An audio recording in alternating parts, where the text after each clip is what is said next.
जो बीज देश के पहले प्रधानमंत्री जी ने बोया था, उस बीज को खाद पानी देने का काम एक और प्रधानमंत्री ने किया। उनका नाम था श्रीमती इंदिरा गांधी।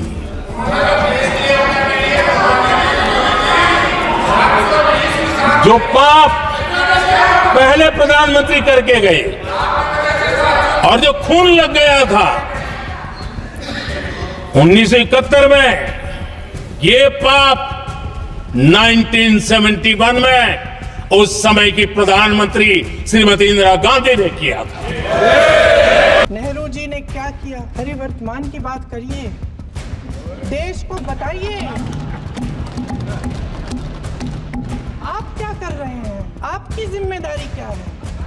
कि सारी जिम्मेदारी जवाहरलाल नेहरू की है। और मेरे कई ऐसे साथी हैं जो इस तरफ होते थे उस तरफ चले गए, मुझे दिख भी रहे हैं, वॉशिंग मशीन में शायद धुल गए हैं। भेष तो बदलते हैं आज के राजा, शौक तो है उनको भेष बदलने का, लेकिन न जनता के बीच जाने की हिम्मत है और ना आलोचना सुनने की। ये देश कायरों के हाथों में ज्यादा देर तक कभी नहीं रहा। भारत का संविधान संघ का विधान नहीं है, जिसका नाम लेने से कभी कभी आप झिझकते हैं और कभी कभी उनका नाम धड़ाधड़ इस्तेमाल किया जाता है अपने आप को बचाने के लिए।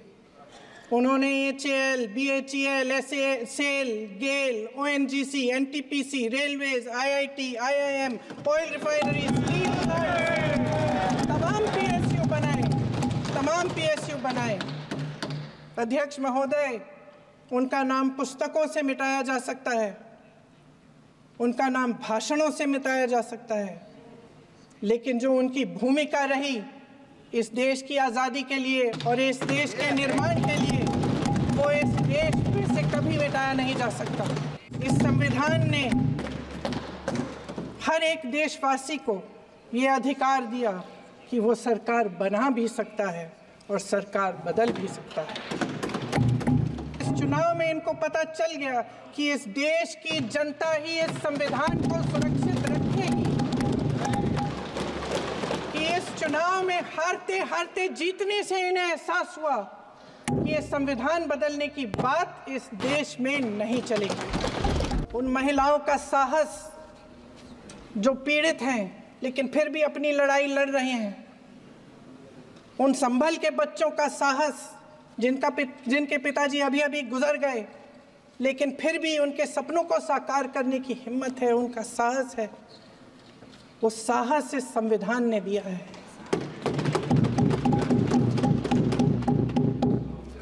वो आत्मविश्वास इस संविधान ने दिया है।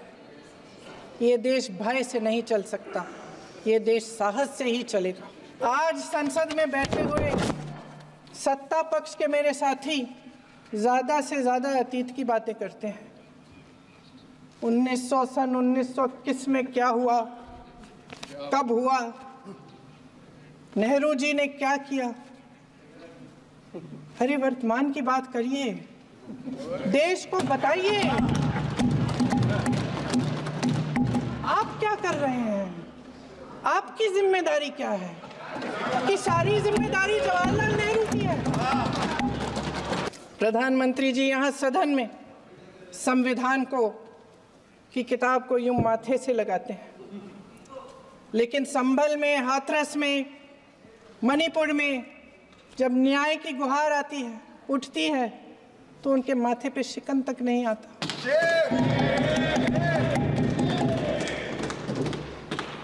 शायद समझ नहीं पाए हैं कि भारत का संविधान संघ का विधान नहीं है।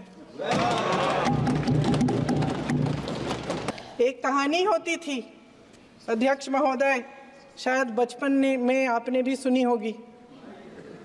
राजा भेष बदलकर बाजार में आलोचना सुनने जाता था। भेष तो बदलते हैं आज के राजा, शौक तो है उनको भेष बदलने का, लेकिन न जनता के बीच जाने की हिम्मत है और ना आलोचना सुनने की। ये देश कायरों के हाथों में ज़्यादा देर तक कभी नहीं रहा है। ये देश उठेगा, ये देश लड़ेगा, सत्य मांगेगा, सत्यमेव जयते।